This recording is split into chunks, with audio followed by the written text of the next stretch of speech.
NBC 77, the year of the big events.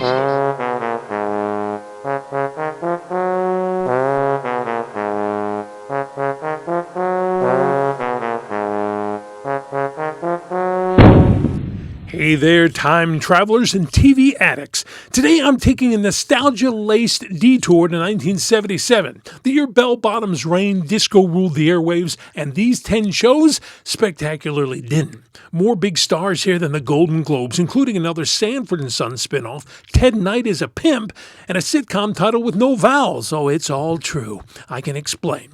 Paul here, actor and former radio host. Today I'm ranking the bottom dwellers of the Nielsen charts circa 1977. Yeah, VCRs were being invented then, but not because of these shows. These made people want to listen to their Rumors album again instead of watching TV. All these shows never made it past one season, not a one. Let's dive in. Number 10, We've Got Each Other. Oh, this quirky CBS sitcom tried to turn the 70s upside down by having wife Judy, played by Beverly Archer, as the career woman, and husband Stuart, played by Oliver Clark, as her stay-at-home catalog writer husband. Judy and her husband Stuart. Their unusual lifestyle finds him working at home and her in an office. The premiere of We've Got Each Other following Bob Newhart. Saturday night on CBS. That was pretty much it.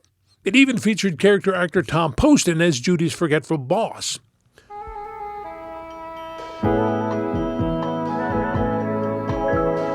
There is nothing else in my eyes more beautiful to me. What more could I want? You, my love, you are all I need.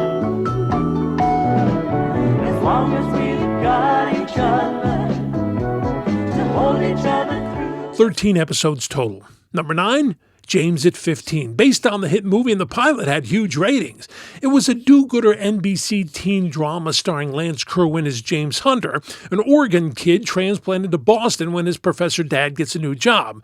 All of his ups and mostly downs. Harriet, I'm confused. I want to know what's going down. I'm an alcoholic. That's what's going down. Can you dig it, okay? An alcoholic. An alcoholic? Come on, now you're putting me on. Believe what you want to believe. An alcoholic? It's impossible. You mean like them guys on Washington Street drinking out of paper bags? Something like that. You're not putting me on. James, I've been drinking since I was 11 years old. And it's getting worse. It morphed mid-season into James at 16. Had to. He had a birthday. Didn't help ratings. 21 episodes. But we watched it. Number 8, Rosetti and Ryan. Think L.A. Law meets Starsky and Hutch, but in 1977. I'm counting. And come morning, some citizen unjustly accused of an interesting one will seek us out.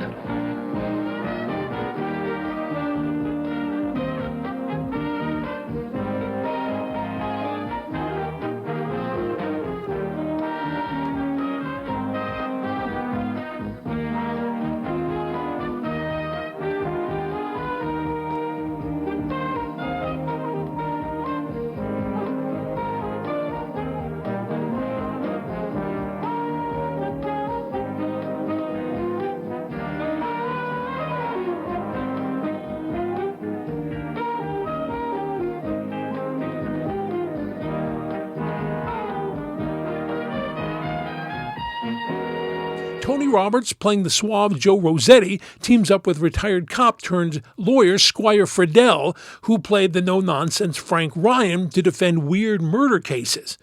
They weren't weird enough. Just 7 episodes. Number 7, Szysznyk, I think. I can't say it or spell it.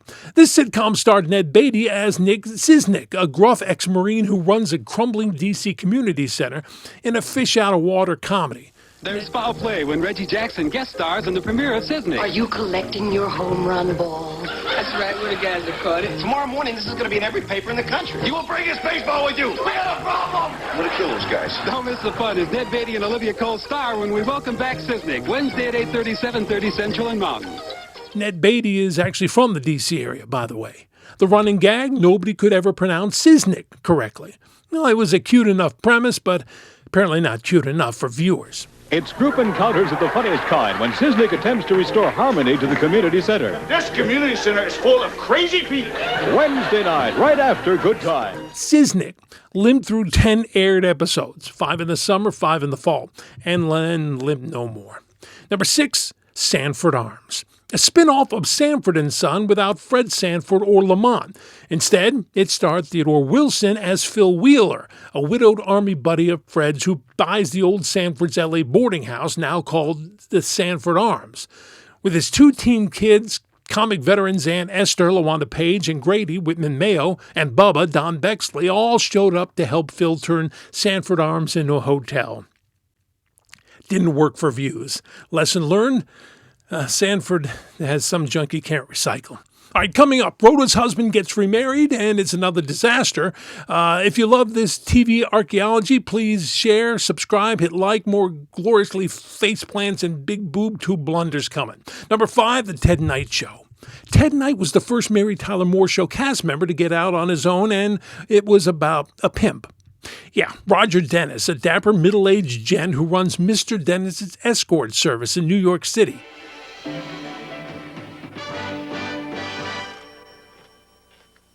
Mr. Dennis Escorts, wherever you want to go, we want to go with you.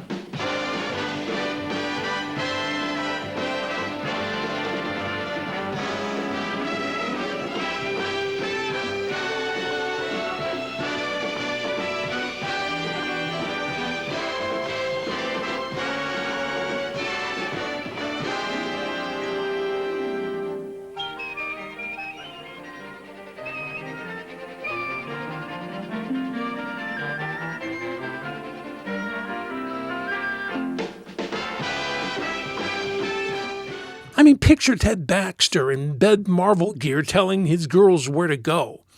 It was clear where viewers wanted the show to go. It was a quickie. Just 6 episodes. Number 4, Another Day. It's just another day. It's up to you to make it special, so enjoy it, friend. Today could be the day you find that rainbow gem.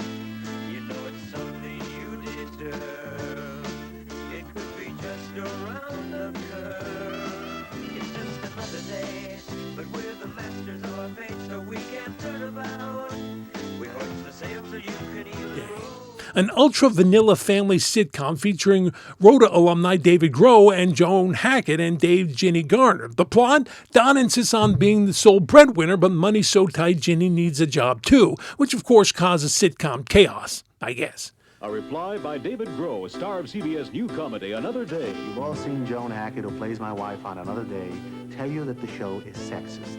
That's ridiculous. Sexy, maybe. Funny, for sure. But sexist? No way. Just because Joan has to do all the shopping and cooking and ironing while holding down a full-time job, she says Another Day is sexist. Isn't that just like a woman? Another Day premieres Saturday, April 8th at 9, 8 Central and Mountains.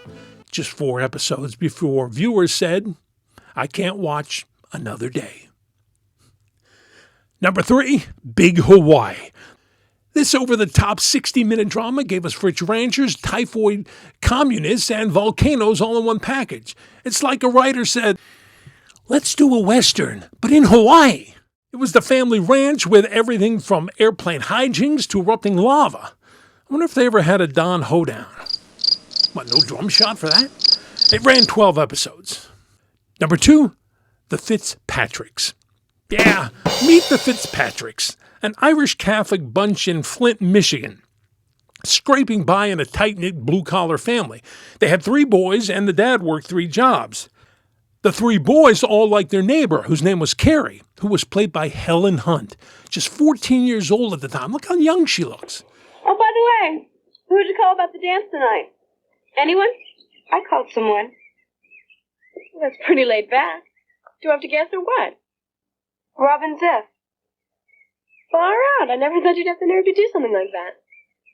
Well, did he say yes? His parents were out, and he said he'd have to check with them. He might have to go to some family deal. That's really a coincidence. He told me the exact same thing. I guess he just wanted time, to be polite and decide between the 2 of us. You asked Robin too? Do you believe it? I mean, if you'd have told me yesterday, I could have invited someone else. books. But couldn't save the series. It was up against Happy Days and Laverne and Shirley. What are you going to do? The two top shows that year. The Fitzpatricks ran just 13 episodes. Helen was in 9 of them. Hey, before we get to number 1, I skipped 3 variety shows. I must admit, they tanked hard at the bottom 5. Chuck Barris's Rah Rah Show, Shields and Yarnell, and the Celebrity Challenge of the Sexes. I'll be doing an all-variety episode soon, if it's any good. All right, here it is, the worst-rated show of the 1977-1978 season, coming in at 104th place, 104, Mulligan Stew. Yeah, crowning our list of calamities, Mulligan Stew takes the cake, and the hot potatoes, apparently. It starred Lawrence Pressman and Elinor Donahue as Michael and Jane Mulligan.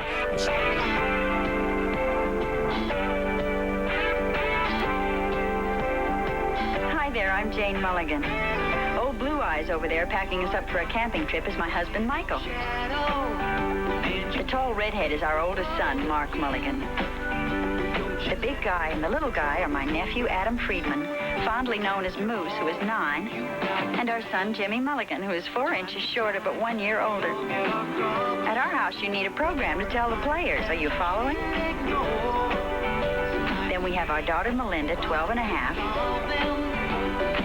and my niece, Stevie Friedman, 14. Finally, everyone's baby. Kimmy Nguyen Friedman, 7.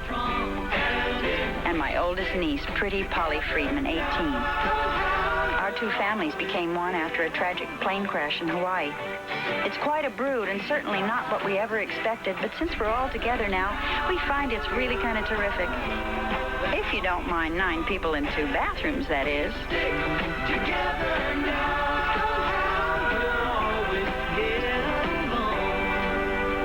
A struggling Southern California couple with 3 kids who suddenly adopt 4 orphan nieces and nephews after a tragic crash. Yeah, 7 kids under one roof. Of course, Dick Van Patten said, "Hold my beer." Anyway, the show was heartfelt but kind of boring. Susan Crowe was in it. Yeah, she's used to big families. But even a former partridge couldn't save this one. Dead last of all network series that season. Just 12 episodes. Yep, it was the last stew we ever wanted. Each of these shows had big ambitions and, fortunately for network schedules, short lives. If nothing else, they gave us future TV critics a laugh in our countdown from some generally awful content. Thanks for joining this roast of 77 Nielsen's bottom feeders. I know, some of these were good or great. Let me know in the comments what I got wrong. Did you watch any of these? Let me know for sure. I always like to hear that some of the people liked a few of these. All right, until next time, I am going to learn how to spell Szysznyk, or Szysznyk, or Szysznyk. Gesundheit.